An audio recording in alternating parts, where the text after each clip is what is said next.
닥터 도티의 삶을 바꾸는 마술가게. 제임스 도티, 주미나 옮김, 출판사 판미동. 1부.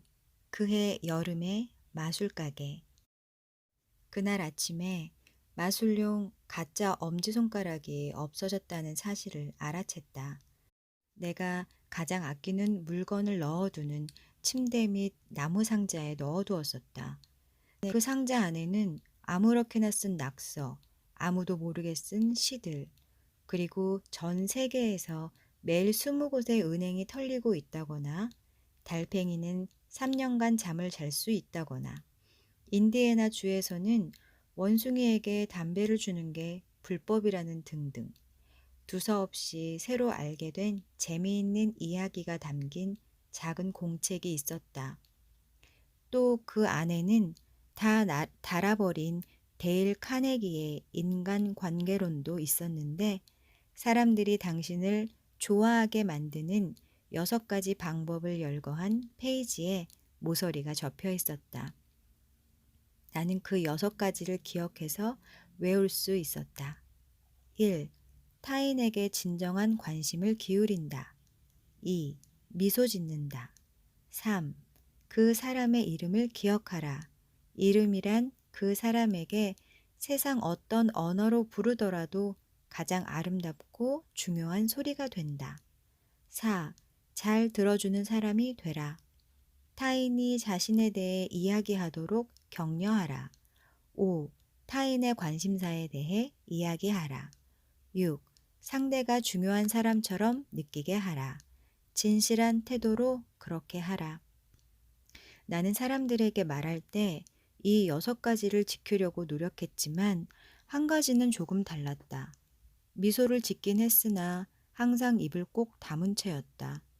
어릴 때 커피 탁자에 부딪혀 넘어지면서 앞니 유치가 깨지는 바람에 그 후로 앞니가 삐뚤어진 채 자랐고 그 부분이 짙은 갈색으로 변색되었기 때문이었다. 그것을 고치러 치과에 갈 만한 돈이 우리 부모님에게는 없었다. 웃을 때마다 변색된 뻐드렁니를 보여주는 일이 너무나 당황스러워서 나는 항상 입을 다물려고 애썼다. 그 책 말고 나무 상자 안에 마술용품도 넣어 놓았었다. 표시된 카드 한 팩, 5센트를 10센트로 바꿀 수 있는 장치가 된 동전 몇 개, 그리고 내가 가장 아끼는 물건인 마술용 플라스틱 엄지손가락이 들어있었다. 마술용 엄지는 실크 스카프나 담배를 숨길 수 있는 마술 도구였다. 그 책과 마술용품은 나에게 매우 중요했다. 아빠의 선물이라서 그랬다. 나는 몇 시간이고 가짜 엄지손가락을 들고 연습을 했다. 그것을 끼고 손을 쥐는 방법을 익힌다는 게 쉽지 않았고 눈치채지 못하게 슬그머니 그 안에 스카프나 담배를 집어넣어 마술처럼 사라지도록 하는 일도 어려웠다. 하지만 오래 연습한 끝에 친구들과 아파트 이웃들 앞에서 그 마술을 해낼 수 있었다. 그런데 오늘 그 마술용 엄지를 잃어버린 것이다. 없어졌다. 싹 사라졌다. 그런데 이상하게도 기분이 그다지 나쁘지는 않았다. 언제나처럼 형은 없었다. 아마 형이 그걸 가져갔거나 적어도 어디 있는 줄은 알 것 같았다. 형이 매일 어디를 돌아다니는지 알지 못했지만 자전거를 타고 찾아보기로 했다. 마술용 엄지손가락은 나한테 아주 소중한 것이니까. 그게 없으면 난 아무것도 아니었다. 반드시 나의 엄지를 찾아야 했다. 나는 1번가 어느 호젓한 거리 상점가를 건너 자전거를 몰았다. 보통 때 내가 다니는 길은 아니었다. 작은 시장 앞에서 고학년 무리를 쳐다보았지만 형은 없었다. 다행이었다. 그 무리에서 형을 찾아낸다면 대개는 형이 괴롭힘을 당하고 있었다는 뜻이 되고 올해 나는 형을 지켜주기 위해 싸움에 뛰어들어야 했다. 형은 나보다 1살 반이나 많았지만 몸집이 작았다. 괴롭히기 좋아하는 아이들은 보통 자신을 방어할 수 없는 또래의 약한 친구를 괴롭히곤 한다. 시장 옆에는 안과가 있었고 그 옆에는 예전에 본 적 없는 가게가 하나 있었다. 선인장, 토끼, 마술 가게. 나는 상점 거리 앞 인도에 자전거를 세우고 주차장 건너편을 뚫어지게 쳐다보았다. 그 가게 앞에 딸린 공간에는 세로 유리판 5개가 걸려 있고 왼쪽으로는 유리문이 있었다. 먼지가 쌓인 흔적 때문에 세모 줄무늬가 나 있는 유리창에 햇빛이 반사되었다. 그래서 안에 사람이 있는지 알 수 없었지만 열려 있으면 좋겠다는 마음으로 자전거를 끌고 문 앞까지 걸어갔다. 마술용 플라스틱 엄지손가락을 팔까? 얼마나 할까? 돈은 없지만 그냥 한번 보는 거야. 괜찮겠지. 자전거를 거기 두고 마술가게 앞문을 밀었다. 처음에는 문이 움직이지 않았는데 그 다음 마치 마술사가 지팡이를 흔들듯 스르륵 열렸다. 걸어 들어가자 머리 위에서 작은 종이 울렸다. 눈에 제일 먼저 들어온 건 카드와 지팡이와 플라스틱 컵과 황금빛 동전으로 꽉 채워져 있는 기다란 유리 카운터였다. 벽에는 무대 마술에 쓰는 걸로 알고 있는 무거운 블랙 상자와 마술과 환상에 관한 책으로 가득한 대형 책장이 놓여 있었다. 심지어 구석에는 소형 단두대형 절단기도 있었고 사람을 반으로 톱질하는 데 쓰는 녹색 상자도 2개나 있었다. 웨이브가 있는 갈색 머리의 할머니가 책을 읽고 있었는데 안경이 거의 코끝에 달랑말랑 붙어 있었다. 할머니는 미소를 지으면서도 여전히 책에서 눈을 떼지 않았다. 그러다가 안경을 벗고 고개를 들더니 내 눈을 똑바로 응시했다. 그렇게 나를 쳐다보는 어른은 처음이었다. 나는 루스라고 한단다. 내 이름은 뭐니? 그 미소가 너무나 환하고 갈색 눈빛이 너무도 상냥해서 나도 그만 미소로 화답했다. 그 순간 내 뻐드렁니는 까마득히 잊어버렸다. 저는 짐이라고 합니다. 그 순간까지 사람들은 나를 밥이라고 불렀다. 중간 이름이 로버트라서 그랬다. 사람들이 왜 밥이라고 불렀는지 나도 기억이 잘 안 난다. 하지만 이유가 어떻든 루스가 물었을 때 나는 짐이라고 대답했다. 그리고 그 후로 쭉 그게 내 이름이 되었다.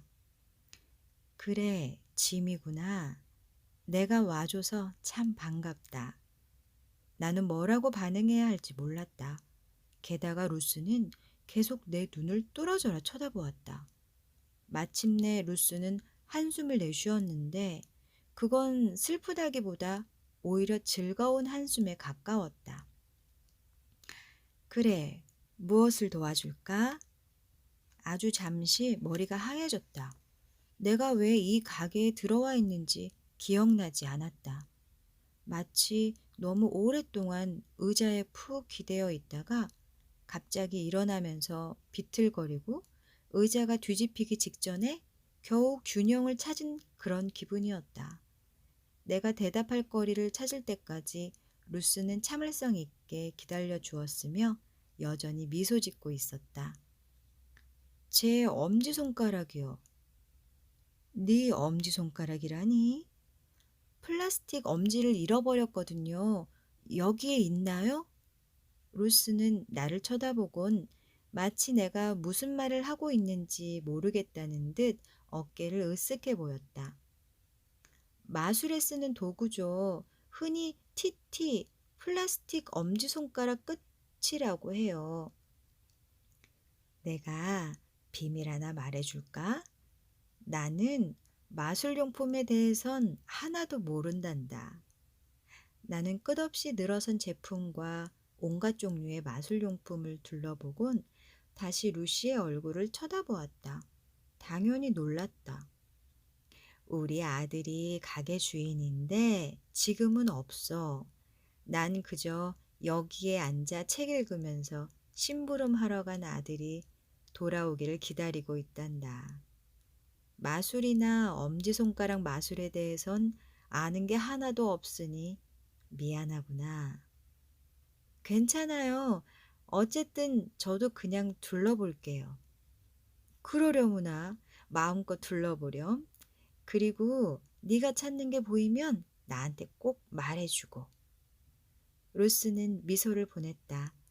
왜 루스가 미소를 짓고 있었는지 정말 알 수 없었지만 그건 정말이지 아무 이유 없이 내 안에서 행복감을 느끼게 해주는 온화한 미소였다.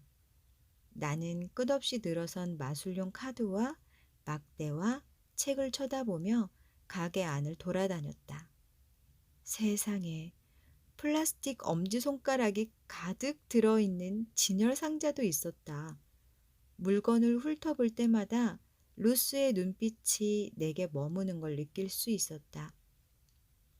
루스가 뚫어져라 쳐다보고 있는 걸 알았지만 그 눈빛은 우리 아파트 옆 시장의 남자 주인이 하는 가게에 들어갔을 때 그가 나를 쳐다보고 했던 방식과는 달랐다.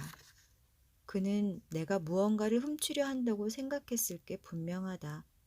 거기에 들어갈 때면 발걸음을 뗄 때마다 주인의 의심스러운 눈초리를 느낄 수 있었다. 랭커스터에 사니? 루스가 물었다. 네, 그런데 반대편 동네에 살아요. 형을 찾으러 자전거를 타고 왔다가 우연히 이 가게를 보고 들어와 봤어요. 마술을 좋아하는구나. 네, 정말 좋아하죠. 마술의 어떤 점이 그리 좋으니? 내 생각에 마술은 멋지고 재미있는 것이라고 그냥 말하고 싶었는데 내 입에서는 딴말이 튀어나왔다. 저는 뭔가를 연습하고 그걸 잘 해낼 수 있다는 게 좋아요. 제가 잘 통제하고 있다는 점이 좋은 거죠. 마술이 잘 되건 못 되건 오로지 저한테 달려 있으니까요.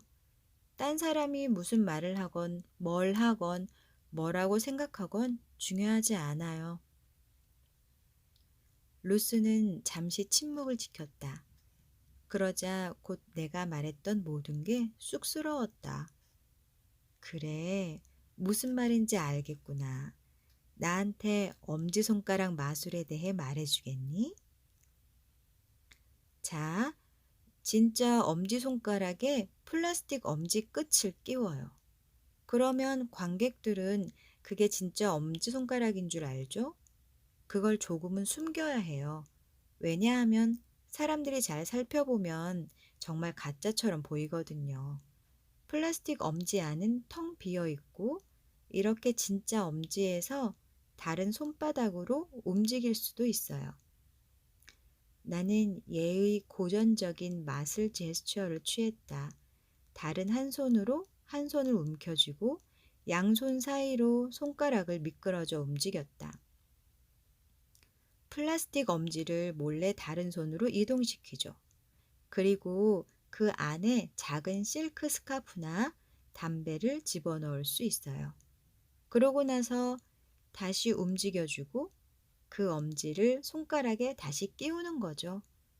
그런데 이제 그 안에 깊숙이 숨기고 싶은 게 뭐든 들어있게 되죠.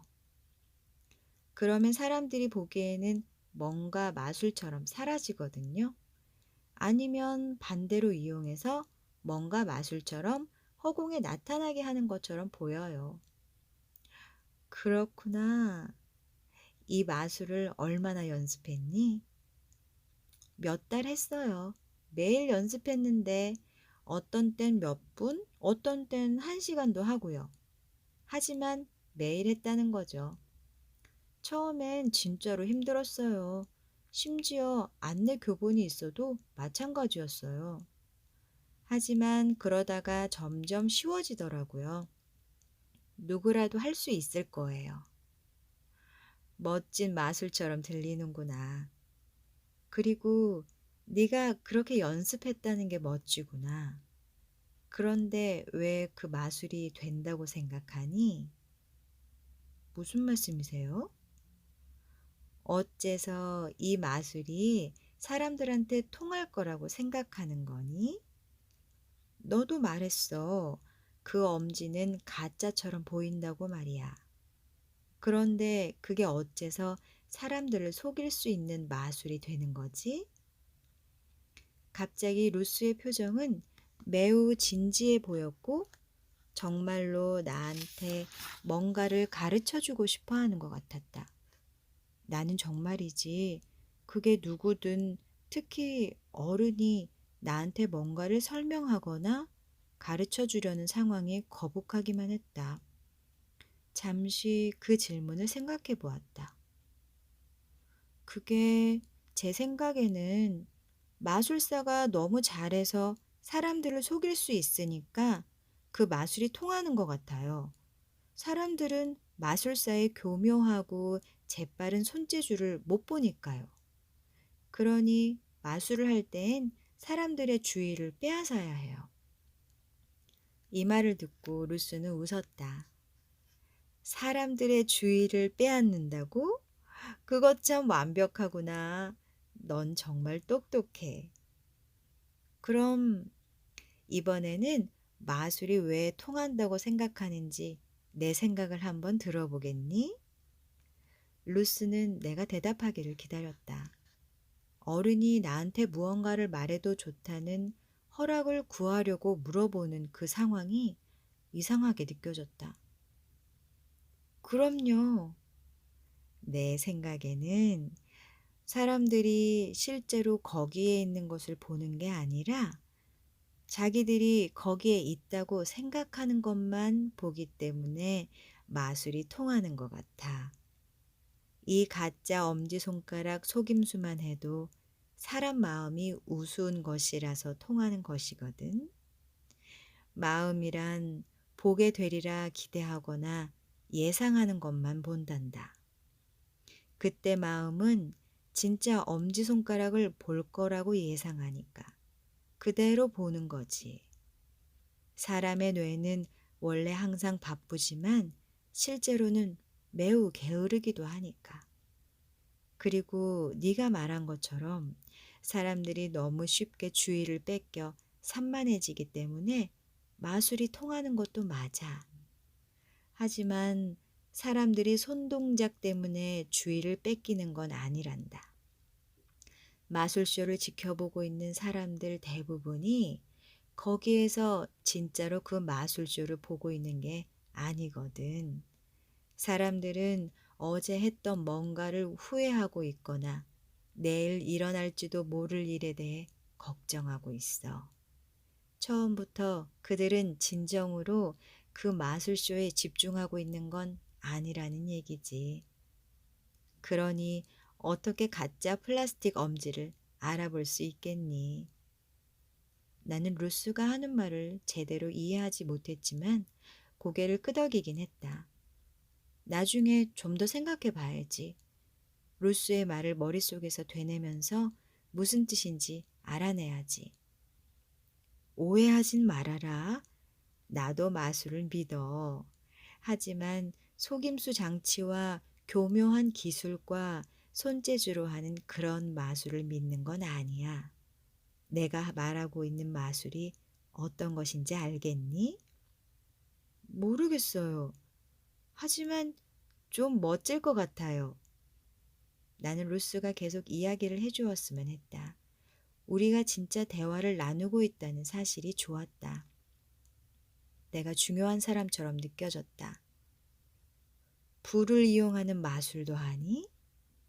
담배에 불을 붙여서 하는 엄지손가락 마술이 있지만 전 그렇게는 안 해봤어요. 담뱃불을 붙이려면 불을 써야 하니까요. 그렇다면 저기 작은 불이 깜빡거리고 있고 네가 그걸 불덩어리처럼 큰 불길로 만들 힘을 가졌다고 상상해 보려무나. 정말 흥미진진한 이야기네요. 어떻게 그렇게 하죠? 그게 마술이란다. 이 작고 약한 불을 단 한 가지를 이용해 거대한 불덩이로 바꿀 수 있어. 바로 네 마음이 말이야. 루스가 무슨 말을 하는지 몰랐지만 그 생각이 정말 마음에 들었다. 나는 사람들을 최면에 빠뜨리는 마술사를 좋아했다. 심령으로 숟가락을 구부리는 마술과 공중부양도 좋았다. 루스는 두 손을 마주쳐 손뼉을 쳤다. 짐, 네가 마음에 드는구나. 아주 좋아. 고맙습니다. 그렇게 말해주니 내 기분도 좋았다. 내가 앞으로 6주 동안만 이 동네에 있을 예정인데 혹시 그 6주 동안 매일 나를 보러 온다면 마술을 좀 가르쳐 줄게.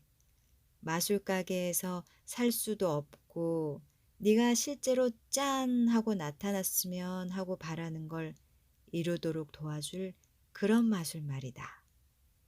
플라스틱 가짜 엄지는 필요 없어. 교묘한 손재주도 없어도 되고. 어때?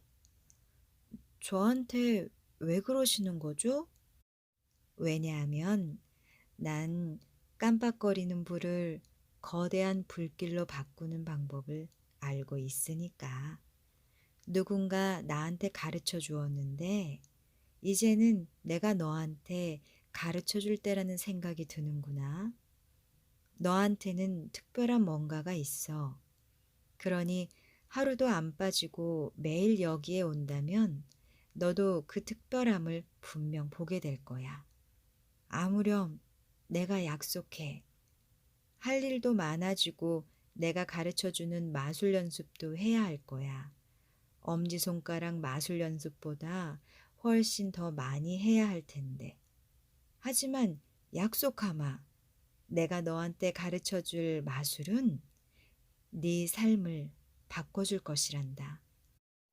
그 말에 뭐라고 대답해야 할지 몰랐다. 지금까지 나를 특별하다고 한 사람은 아무도 없었다.